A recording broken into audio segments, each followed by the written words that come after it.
Our HR director introduced us to Free to Grow. A few days later, I met Alinda and the team, and I said to them, I'm tired. I really, really hope this works. We have to do everything we can to make sure that this works. Because I was determined to make Devland a success. So we talk about the ideas, but at the time I'm saying, I hope this is not one of those, because in the year and a half that we were there, we tried different things.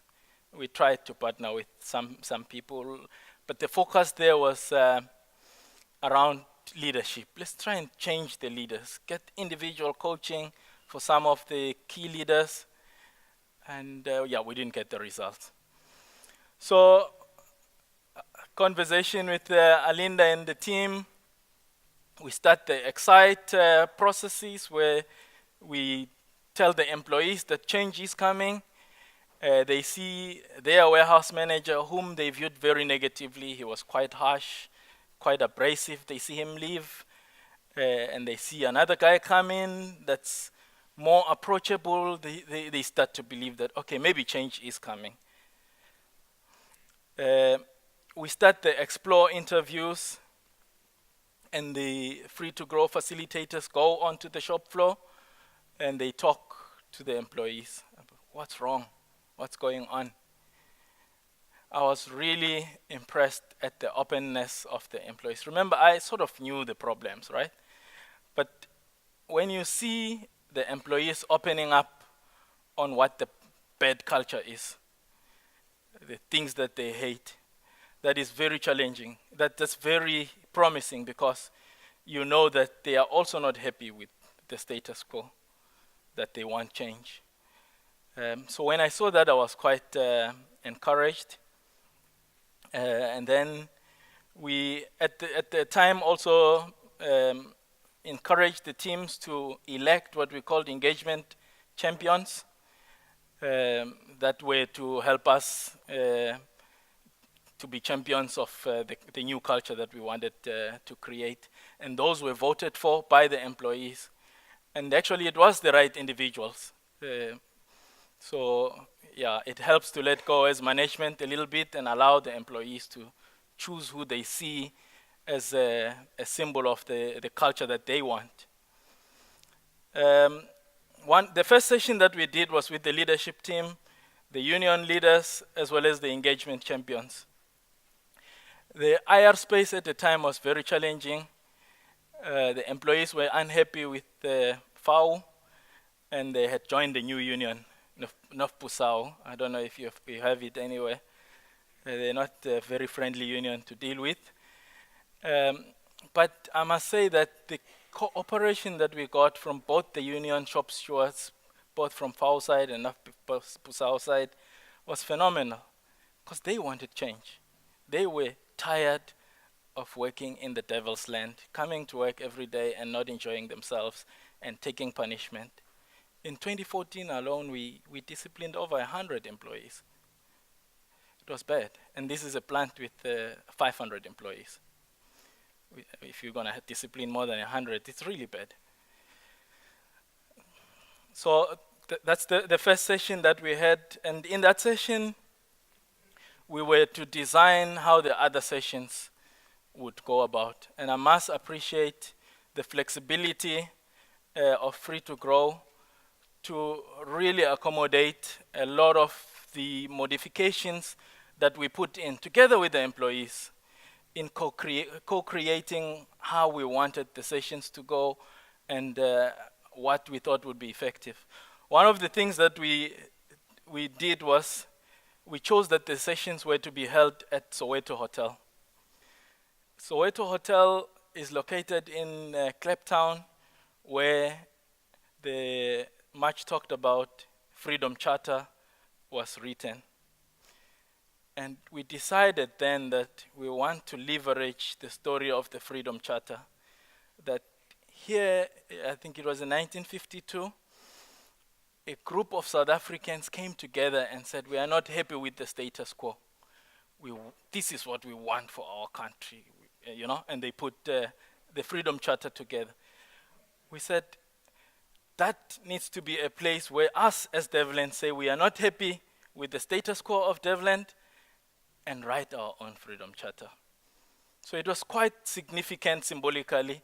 So we changed the whole program that in the morning, we're going to do a tour of, there's a museum incorporated with the hotel. We're going to do a tour of the museum where the people get trained what happened in the olden days, how the people came together to write the Freedom Charter and all of that. And we would all reflect on what that story means to all of us before telling the individual story. That was powerful because that invoked the emotions out of everybody.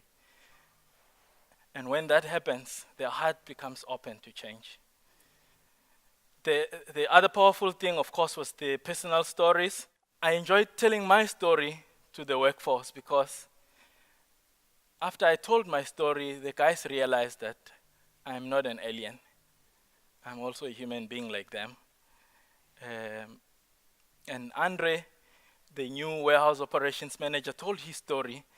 And even though he was a big white Afrikaner guy, they realized that we're not so different.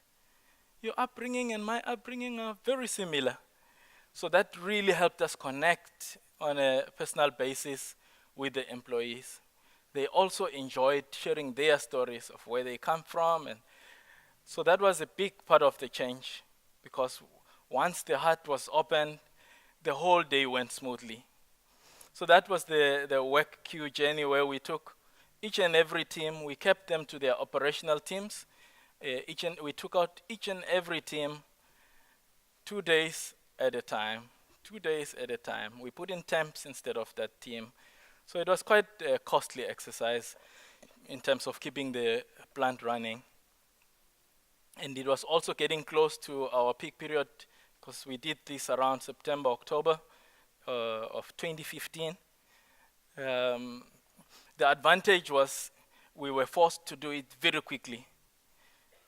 And what that did is, as the group that has already gone to the work queue comes back and they're behaving differently, they're talking differently, they are more empowered, the other guys that haven't been are like, what's going on? Why are you guys behaving like this?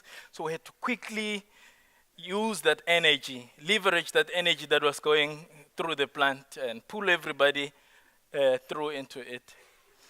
And the 2015 peak was the best peak that plant has ever had. I'm talking 3 months, 2 months, barely, after implementing the work queue. We had a really successful peak. Our engagement score coming out of 2014 was around 44%. Our engagement score basically measures attitude. And if it's poor, it means performance is going to be poor because it means the attitude towards the company and towards work is bad. It was moved from 42% when we did the survey early 2016. After the implementation, it went to 66%. Now that's not small because this is a guy who's been marking 2 instead of 5, who has now changed to marking 4 and 3 instead of 1 and 2. In fact, there's a 0 as well. 0, 1, 2, 0, 1, 2. Is now marking 4s and 5s. In 2017, April, we did another employee engagement survey just as I was leaving for my promotion. So that's how you made my CV, by the way. Sadly, I then got promoted. But the survey that was done in 2017, April, to show the sustainability was then 81%. Now 81, even according to the standard of the people who set the survey, they will tell you this is phenomenal. Above 75 is good. 81 is fantastic. That December of 2015, the MD called me and he said, I know, I can make you a bet, your people will not come to work again, because that's what happened the previous year.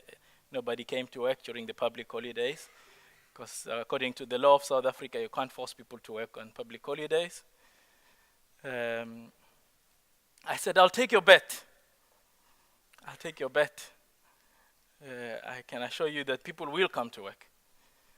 And we had almost 70% attendance. On the 16th, we don't come on the 25th, but we have to come on the 26th because our customers, you guys want to shop. You want Coke. So we have to come and deliver the Coke, and Pick n Pay doesn't have big storage for our bulky products, so we have to deliver every day. So 26th, the guys were there. New Year's Eve, New Year's Day, the guys were there. The following year, the attendance improved even more. The guys had developed a language, including hand signals. If there was someone in the group that was seen to be grumbling or pulling everybody backwards, they would do this. That says shift, change. We're changing now, we're moving on. And this was not created by me. So much for the kumbaya that I created before. The guys could create their own kumbaya.